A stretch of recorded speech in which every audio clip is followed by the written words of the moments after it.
hands here. Who in this room is into mining, has tried to mine? Yeah, so miners in the house, good, this panel is for you. Keep your hand up if you successfully mined. You actually, made some money mining, yeah, which is, of course, one of the biggest challenges of mining, because this panel coming up now is going to investigate, mining technology, the impact of rising hash rates, and how both small and large miners are adapting. I didn't ask just then, but is there anyone here that uses NiceHash to mine? Has anyone tried NiceHash? Nice, okay. A couple of people, a few people. Great, I imagine that we're also going to cover NiceHash's investigations as well. Just to recap on the last talk, follow Bitcoin Ikazi, which is a township project in South Africa, Bitcoin Ikazi, and of course follow BTC Explorers, which is Laura and Ricky's project, where they bring these amazing talks from around the world. I think my mumbling on stage is complete, and we have a wonderful panel building up behind us. So I'm going to introduce the speakers from left to right. We're going to start off with Luke DeWolf, who, as well as being an amazing bass player, is going to be our moderator today. He's the co-host of the Bitcoin Infinity Show. Please put your hands together for Luke, followed by Martin Hynek, marketing manager and research at Maribor, Abubakar, the CEO of Recursive Capital, came all the way from Nigeria, which is an amazing feat in and of itself. And finally, Kenobi, come on down, Bitcoin mining analyst. Gentlemen, have a fantastic discussion. Enjoy. Cheers, guys. Good morning, NiceHashX. Morning. How's everyone doing? Very good, very good. Excellent. Hello, Maribor. All right, so we're here today to talk about mining today, and I think this is a really relevant topic for, obviously, this conference, this audience. So I think we'd like to just start things off now by having a little bit of an introduction to our panelists. And so I think, Martin, if you could start us off, give us a quick introduction to yourself and what you do in the mining space. Okay. So good morning again. I come from Czech Republic, so I just traveled from Prague yesterday, but I have been living in Asia, mostly in China, many years. And at the moment I help guys, at Spiderpool. I'm doing marketing BD there, and Spiderpool is a Bitcoin mining pool, already in market for 6 years. I guess you haven't seen this name before because it was not branded out of the China or out of Asia, but we're pushing the kind of brand more this year, and the hash rate under management is about 19 exahash. And what's different? We are like in top tier Bitcoin mining pool. What's kind of I would say we are different is we construct our own block template. So we're independent Bitcoin mining pool operator based out of Singapore. Yeah. Excellent. I think we'll return to the China topic a little bit, but first, Abubakar. Great to be here. Thanks again for making the session, guys. So I'm Abubakar Nur Khalil, and I'm the CEO of Recursive Capital. We're an early stage Bitcoin VC. We invest in Bitcoin companies with a specific focus in Africa, so it goes all the way from really early to all the way up to pretty much pre-seed essentially. So we have a couple of investments in companies like Fedi, Sinota, BitMob, and I'm also the interim CEO as well as the board member of BTrust, whereas a nonprofit that essentially is established to decentralize Bitcoin development in the global south. So most of our activities involve giving out developer grants, running a developer program, which we have internally called BTrust Builders, specifically for Africa, and for other parts of the world, in Latin America as well as India as well. We also provide grants to education programs specifically for developers. Other than that, we also sponsor conferences like the Africa Bitcoin Conference.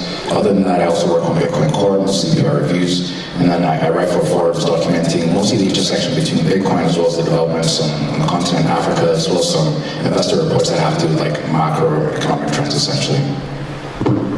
Perfect. Thanks, Abubakar. And finally, General Kenobi. Thank you. After that presentation, I don't think I can say anything, but I've also done a few things, but more concentrated on the mining space. I got my start on Bitcoin, working for a Bitcoin mining company, one of the publicly traded ones. For privacy reasons, as you see here, I will not say which one, but yeah, one of the big ones with a few exahash and publicly traded. I worked there on and off for 3 years doing business development, financial analysis, marketing, all sorts of things, taking care of stuff around there. And recently I also I moved to work for the first Stratum V2 pool, demand pool. So yeah, launching next year. So. I would definitely want to hear more about that. So let's dive right in, though. The topic today being mining today, and which I kind of interpret as what are the big trends in the mining world right now, what's coming up. So Mark, can you tell us a little bit about China, because this is an interesting area in the space. Theoretically, there was a ban, but I understand that that's not really the case in practice, and maybe you can tell us a little more about that. Yeah, of course. I mean, Chinese entrepreneurs, they're very innovative, and if they see the opportunity, they can, they do it. I mean, as everybody probably knows, in 2021 there was a ban of crypto mining in general by the Chinese government. So most of the miners have to move out of China, or mostly it was to USA. Some moved to like other locations like Latin America or like Africa. But still, as of today, a lot of hash rates coming out of China. Of course, it's much smaller size than it was before. I think now it's most of the hash rate coming from USA or like North America. But we have like the provinces like Xinjiang province, far west of China, or far northwest of China, like Inner Mongolia, where basically the local basically the electricity is very cheap. And it's kind of far from Beijing, right? So some of the miners, so they can run the operations, like for example, like a data center, and have a local, as we call it in Chinese, like guanxi, so good relationship with the local officials, government. So obviously they get some under pockets of money, and basically working like that's the kind of the synergy, or like it's between the miners and local officials there. So they have access to the cheap electricity there, it's right there, and a good relationship. And obviously, it's also they have a good access to the supply chain. Of course, we know that most of basically the ASIC miners are manufactured in China, mostly in Shenzhen, where I've been living for many years. And you can basically find any components there as well. So very cheap repairs, like these the cooling fans, and PCBAs, or any basic components you need for repairing the ASIC, right? So I think that's the situation in Bitcoin mining in China. Some of the miners, they're building infrastructure in USA, in Texas, and other places there. We have actually Spider Pool. It's not just Bitcoin mining pool. We have our owner also have a Bitcoin mining operation in Texas. I think it's about 20 megawatts. It's not so small, not so big. Some operation there. And as in terms of the Chinese community, as far as we know, in Ethiopia, is it's going big, and it was built by Chinese there, So they opened the door, they lobbied at the Ethiopian government, and Ethiopia is kind of it's official, like the Bitcoin mining is an official business, it's recognized. Not what happened in Paraguay was like a kind of something between, right? So I think that would be my insights from my side. Yeah, you're touching on a couple of the big geographical trends, Ethiopia, Paraguay. Abubakar, maybe you can take us through a little bit about what's going on in Ethiopia and Africa generally. Yeah, for sure. And like you said, so the way to think about it is post-ban, a lot of the miners decided to seek other opportunities that are a lot more economically viable for them all across the world. A lot of that had to do with seeking out geographies that kind of balance out costs as well as the energy source themselves, as well as a good relationship with governments, because again, most of this mining is happening on government property or government land. So a lot of the time what we saw is kind of a shift in terms of how people perceive Bitcoin mining on the continent. Previously it was a case where kind of the sentiment was around, okay, this is Africa, why the hell would they be mining Bitcoin? It doesn't make any sense. They could use the energy for something more productive. But then over time that sentiment shifted as a result of some of the smaller mining operations that took off on the continent, specifically with hobbyist miners going and trying to mine, and then it reached a point where it made a lot more sense, economically speaking, to do a lot of these mining operations in parts that already have dams, for example, in the case of Ethiopia, or parts where there's essentially a ton of hydro that's would have been wasted otherwise. And in terms of some of the contracts that they were looking at, both at the government state as well as some of the concessionaires for these energy sources, a lot of the issues they had was it was very difficult for them to get up a lot of these operations in terms of how they're doing grid management all the way up to energy production. And the problem they really had was no one was there really to take off a lot of this energy initially. They had to wait for kind of loans or maybe some sort of subsidies in general. But with Bitcoin miners, essentially they found a way to have either a revenue split with some of these miners or kind of sell them the electricity at a more subsidized rate vis-a-vis other people that they would have. And you notice that they're able to use that to bootstrap some of the energy projects that they already had, whether it's in terms of grid stabilization, which is an increasing factor for a lot of the people that are doing Bitcoin mining at that scale, so 1 megawatt and above. And a lot of that had to do with kind of looking at it from this perspective. It was previously very difficult for us to electrify a lot of rural communities that had stranded energy that was there in terms of hydro. But now with Bitcoin mining, the approach that we're taking, even at the government level in places like Ethiopia, and especially Kenya, is to look at it from the standpoint of, okay, Bitcoin mining is a way for us to actually bootstrap a lot of this electrification, which is something novel that a lot of people didn't think was possible, and two, is one of the best arguments really when it comes to the benefit of Bitcoin mining at a socioeconomic level. So right now the state of things is, it's not all cohesive in terms of how governments in Africa see it. There's still a divide between West Africa as well as East Africa. The West still isn't exactly, which is where I'm from, Nigeria. The West African countries like Nigeria are still not at a stage where the government sees this opportunity. But I think it's just a matter of time, because already Ethiopia is championing that. They had their announcement, I think back in February, where they essentially allowed for some of these miners to come and explore this energy production. And to your point, the reason why it's technically quote-unquote legal is because they had a law essentially that allows for high efficiency computing, which aka is Bitcoin mining falls under that. That's why they're able to push into the mining space. With Kenya, it's a lot more interesting from a broadly geopolitical standpoint, not to get into that rabbit hole, where the idea is to actually manage their grid infrastructure, their energy production kind of facilities in collaboration with Mara, who's a large Bitcoin US miner. So the idea there really would be seeing what the dynamics will look like if Bitcoin mining is done at a scale in collaboration with governments in terms of how they efficiently either allocate resources towards grid management, around electrification. So I think what's going to happen is in the next maybe couple of years, it'll be a case where all of the benefits that they've seen on the ground in East Africa would be translated as case studies for us in West Africa, and that will get adopted,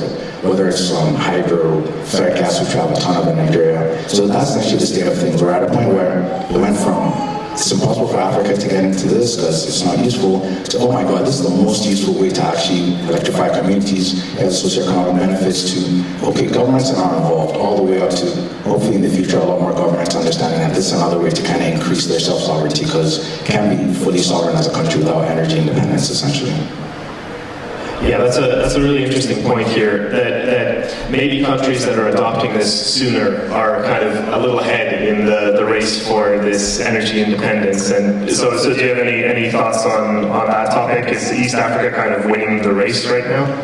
I think so, man. It's one of those things where, again, Bitcoin mining and just generally the race for, I guess, energy independence really requires you to get ahead of everyone else to make sure that you have the most optimal structures in terms of the regulatory clarity, which a lot of it we don't necessarily have in West Africa. A lot of folks still think Bitcoin is illegal in Nigeria and other parts, which is not the case. So there's going to be a large hurdle for all the rest of the folks to kind of catch up first before they get to the point where they're even competitive. So good on East Africa. I think it's very, very good for the overall continent, because again, all we're looking for really that's going to change, I guess, the landscape more broadly is templates that work in other parts that have similar energy infrastructure as well as energy sources. So I think it's just going to be one of those things where, yes, they're ahead for now, but it wouldn't be impossible for other countries to leapfrog once they get some of these templates.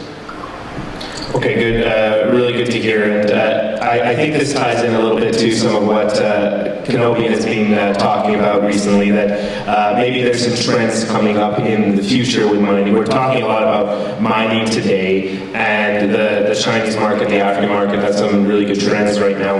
But Kenobi, what are you seeing in maybe the upcoming years for mining? Yes, I have a hot take, which I actually think what you said, Abubakar, kind of like defends my position, which is the fact that in 10 to 15 years, Bitcoin mining will not be profitable.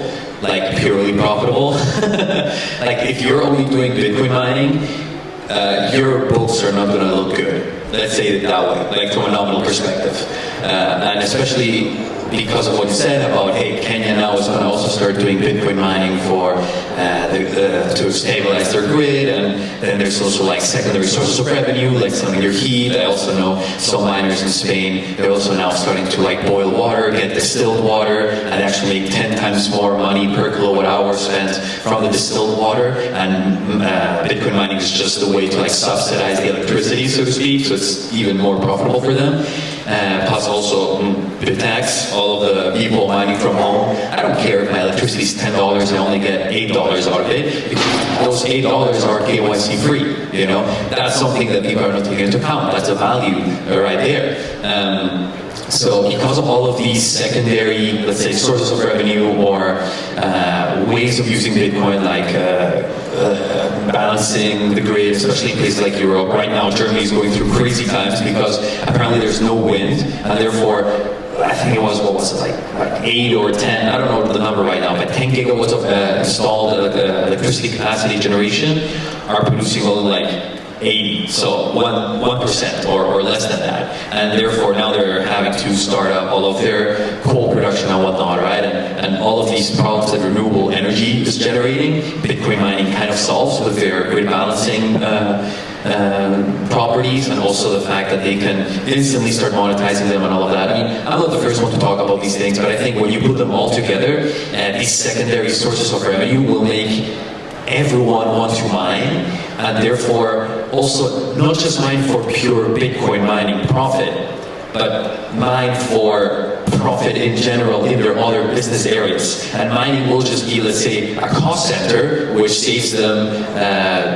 dollars on maintenance or negative energy pricing in West Texas for the energy, right?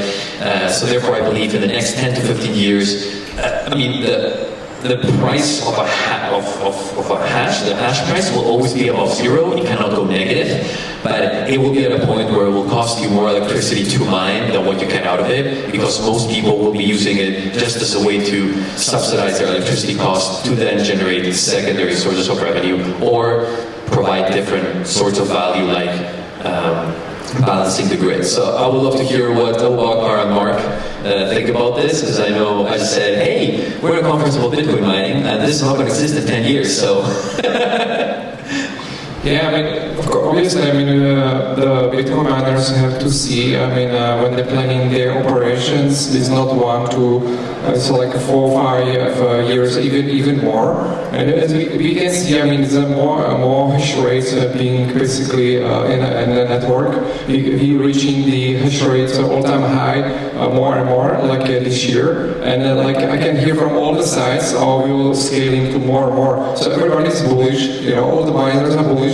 So they're basically connecting the ASICs.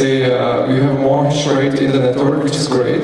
You know, Bitcoin network has never been secured so well as before, right? So, but inevitably, I mean, it's a business, right?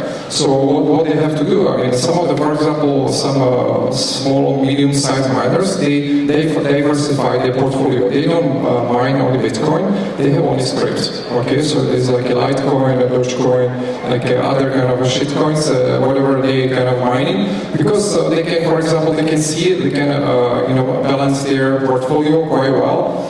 So if the difficulty in Bitcoin mining is pretty high, the profitability, they're struggling with that. So that's again, at the end of the day, the miners are only like they're entrepreneurs, right? So they have to make a profit. The points you made about using the heat, balancing the grid, there will be more and more basically the things which you have the miners, Bitcoin miners will have to apply in their business model, right? Like, and some of the friends from in Scandinavia, they're already doing that, right? In Finland, Norway, basically, it's pretty cold in there, right? So it makes sense when you have a ASIC which producing so much heat, use it, right? Not just, you don't need to cool it, right? So actually that much. Maybe in spring, summertime a little bit, but most of the year, they don't worry in Scandinavia about cooling. But for example, in in Middle East, like Abu Dhabi, the miners, they have to worry about it. And, so that's that. But one thing I just kind of can see as a topic is like a gas flaring, right? So basically, when you touching the ecological point of view, like the oil and gas companies, they extract the oil and the kind of byproduct is the gas, which they don't have no way to utilize. So what's happening is like already, I know some people who are working in this area, so they're talking to those oil and gas companies to build like a small power plant next to the place where they extract the oil and gas. So basically, then they connect their ASICs, right, and using the kind of a free energy, right. So that's kind of the trends I would say see is going as today, and this will be more and more the trend in the coming years. So, Mark, do you agree with my statement that in 10 years it's not going to be profitable to just do pure Bitcoin mining?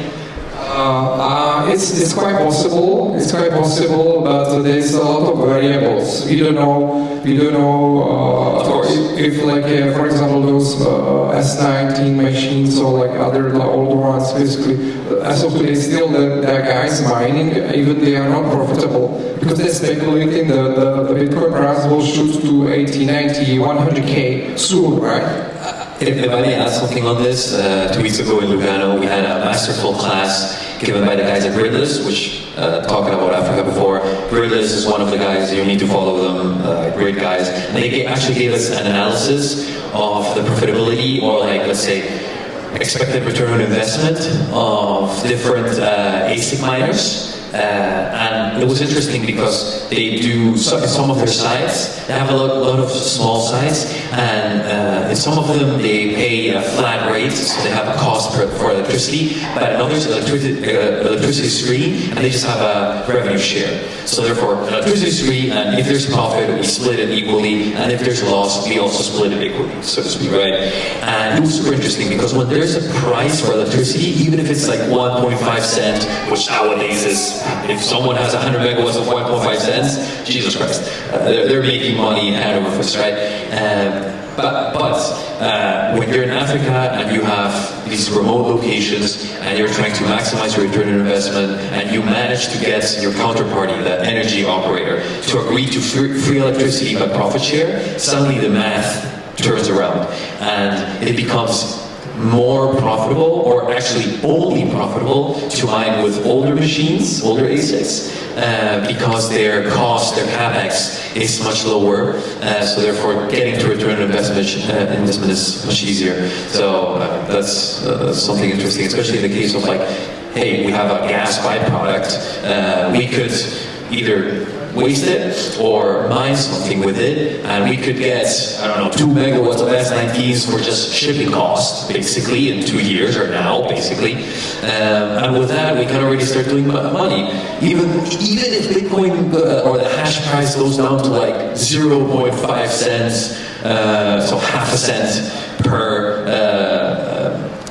terahash or per petahash, well, it will be like $5 per petahash, which would be 1/10 or 1/5 of where it's at today. Those people would still be mining, but the big miners in Texas with 3.5 cents per kilowatt hour, they're out of business. You know, that's what I'm seeing. Not happening today, but happening in 10 years. You know. Abubakar? Yeah, I mean, it will be interesting to see the dynamic. I think the verdict is yet to be seen in terms of whether it will kill off completely all type of profitability in general, but I definitely agree that the dynamics will be very, very different in terms of the main purposes behind why people mine Bitcoin. I think we're already seeing the shift really, so it's not speculation. So to that extent, I definitely agree with what you're saying in terms of the fact that regardless of what happens, I think the way to look at this on the other side is it's all still going to be good for Bitcoin in the sense that the incentives are just increasing in terms of why you would rather cooperate to mine Bitcoin as opposed to attack the network. And I think, again, some of the motion that we're seeing with nation states will be very interesting with that dynamic, because what they're doing is increasing the pool of essentially both the opportunity cost / some of the ways in which people are looking at it from a game theoretical perspective in terms of how would you want to advance as a country in terms of your energy production capacity independence versus, oh, this is this thing that you could help out with, this Internet of Money thing. So it'll be interesting to see what the dynamics are, but I think it's already set in motion. The only thing that would still be interesting to see how that manifests is how governments that do involve themselves in Bitcoin mining and energy independence, I guess the search for that or the journey for that, how they'll bridge that with maybe using Bitcoin as part of their foreign reserves, using that for debt servicing and all of that to kind of further the journey for them to be actual sovereign countries. I think from my point of view, in 10 years, every grid operator, national grid operator, will have a Bitcoin mining division that loses money, but helps them save money on maintenance and operational costs and whatnot, right? So yes, from a net perspective, net balance sheet perspective, or net P&L for that division, it will be negative, but it will be, let's say, negative, 20 million or whatever, but then they're saved about 100 million to 150 million on negative pricing days and infrastructure maintenance and all of that because of the stream, right? But I think that's my point. No, it's a great point. And I mean, first of all, just a point of clarification here then somewhat. Mining is this ever-growing pie. This isn't a zero-sum game. We're always adding more hash rate as new ASICs are getting produced and all this. Everyone really has an opportunity to start mining if they get hold of machines, essentially. But the competition is getting more fierce, and that's what's going to drive this down. It's not necessarily, yeah, exactly, yeah.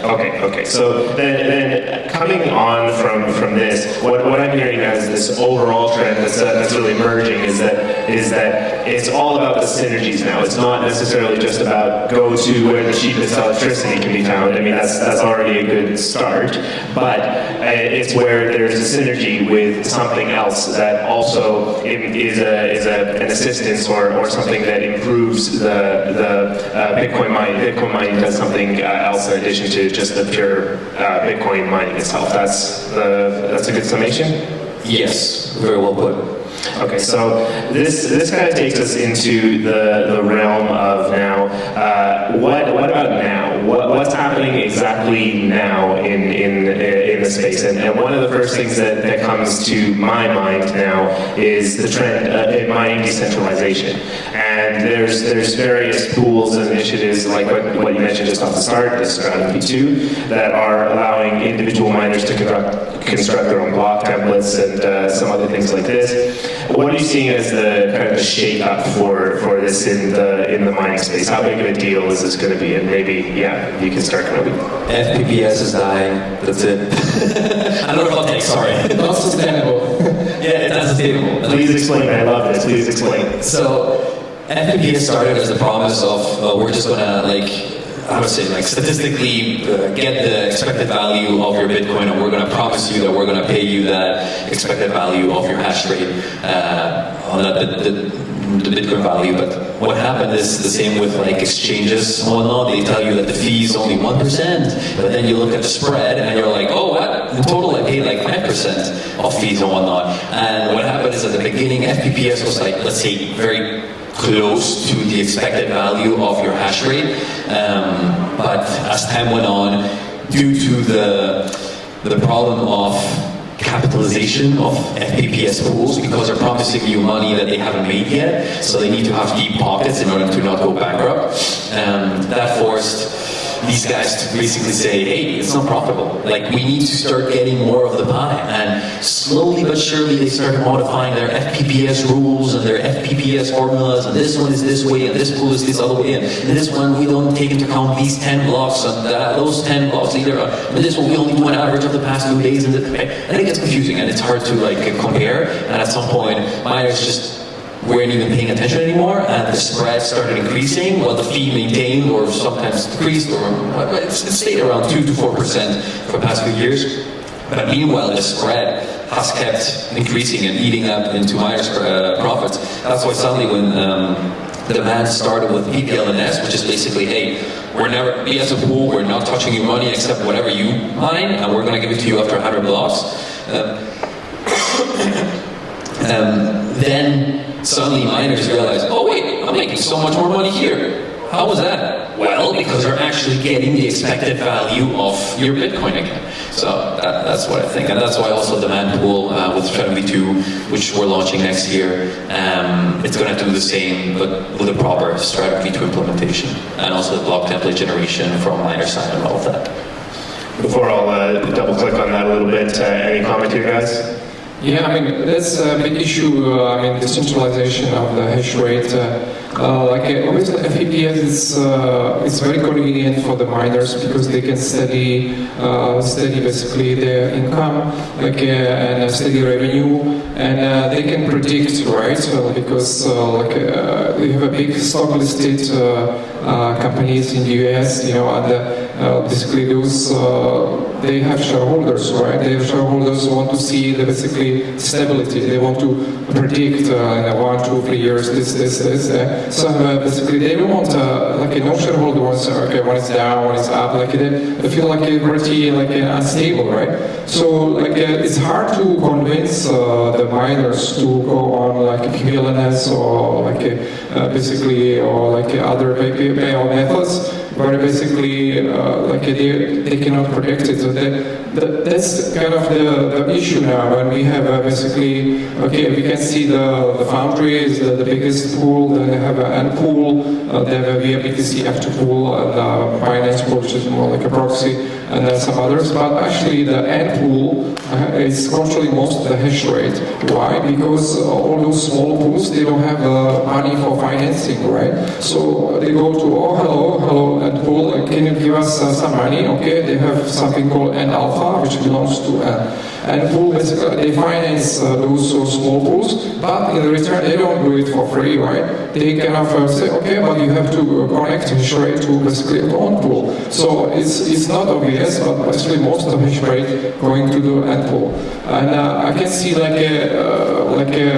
independent Bitcoin mining pool operators, which Smart Pool is. So we happy to see the projects like Ocean, which basically they have the Dayton protocol they launched just recently, and that's basically when you can see those shares for the mining go directly to the miners, because a lot of many cases those big pools they don't actually the miners they don't see exactly what actually they should be paid, but in reality they pay like this. There's a lot of things going things diverted, right? So the miners are not properly rewarded. So maybe there's some solutions for that. Maybe talk to more miners, convince them okay, you guys, hello. You should basically support more those independent Bitcoin mining pool operators, and it's for the good for the whole network. And just think about also maybe some other incentives, right, which are available. Yeah. Abubakar? Yeah, definitely. I think very interesting, and I totally agree. I think what generally I'm seeing today seems to be a reversion to the mean in terms of how people are seeing Bitcoin mining more broadly. I think it's a balance between getting the right amount of incentives for some of these folks that are mining, whether solo or combined, and getting it to the point where it used to be in terms of how mining was perceived, that a lot of the power was from the miners in terms of whether it's block templates all the way up to kind of how you're structured, or at least how you participate, and away from this whole idea of having all this hash rate aggregated and then having some of those financial promises, like you mentioned, just for the sake of having better granular financial projection capacity or capabilities. And I think now the idea is going back to the basic principles really of making sure that this is properly securitized in terms, well, not from making security, but in terms of the actual security of the network. And I think what will be interesting is to see how that dynamic plays out. I think, and I would like to hope, that a lot more people will see the benefits of not just having a lot of these the different payout mechanisms versus some of these other ones that seem good for now, but when the curtain opens up and then things like that kind of crash, I think long term a lot of people will start to realize that it's a lot more effective for them to go the current route, which is rediscovering and giving back power to the miners, versus just doing it for the sake of having some of those financial conveniences right now, because we've seen so many of these companies either collapse, crash, and require refinancing. So why go down and bother yourself with all that kind of consequences down the line when you could have a stake in the future of how Bitcoin could be properly securitized? So I'd say that's how I see it. So fingers crossed, guys. Yeah, absolutely. I think taking the long view as any individual actor in the Bitcoin space is important. Obviously, if you don't have your short-term needs met financially, then it's harder to do that. But I'm hopeful that there is some of these new trends are helping miners and everyone else in the network to think more long-term. And maybe just one last sort of underlying question on this. So since you brought up and said it's dying, Kenobi, so do you actually think this is the case, that these new protocols and payout types are going to basically outcompete FPPS? Yes, and actually I would say they're not new payout mechanisms. Yes, there are new protocols to do that, but the payout mechanisms are the old ones, and it's because, right, it's like the boiling frog, right? What's happened with miners is revenue. It's slowly, the temperature's been increasing, and now when suddenly they're missing out on almost 10% of the revenue, and then when they switch to PPLNS, it's back to like their actual expected value, and just 2% fee or 1.5% fee or whatever it is for the pool, and suddenly they make 8% more. 8% more on mining is, well, better than not having 8% more, right? It could be the reason why you're still mining while your colleagues or competition are turning off, right? When the hash price is getting tortured, which it currently isn't because of the increase in price, but till recently we were at like all-time lows on hash price. So I do definitely believe that miners have this incentive to follow the most profitable thing for themselves, and they'll discover the PPLNS is the best way to go. Excellent. Okay, so we've got a few minutes left, and I think maybe we can wrap things up a little bit. And I think I'll just, since we've talked about so many things, lots of exciting trends coming up. So what do you? And I'm seeing we also have some audience questions. So maybe we'll take one of these. Okay, I'm seeing. Is it true that Satoshi was Slovenian? Any comments, guys? I think everybody's Satoshi, right? So. Except legally demonstrated by the courts of the UK, Craig Wright. Yeah, please clap. Is this the best Bitcoin conference? Honestly, so far it's panning out very well. So I don't know if best, because I don't think there's a best Bitcoin conference, to be honest with you guys. Because I like my Balticon and Badgers, I like my BTC Prags, I like, the Madeira. Madeira was awesome, right? But this is definitely, if it happens again in the future, I think I'll be around. I think so far so good. It's my first time here, so I'm happy to talk to the people and see the vibe, and I think it's pretty cool. Yeah, they're definitely going to be one of the more competitive ones in terms of how you look at ranking, however you wish way you want to do. But yeah, similar to Kenobi, I think all of them have their equal amounts of how they contribute value in terms of the general space. Excellent. Yeah, I'm going to put a vote in as well for it, that they should do this one again, even though we're a couple hours in.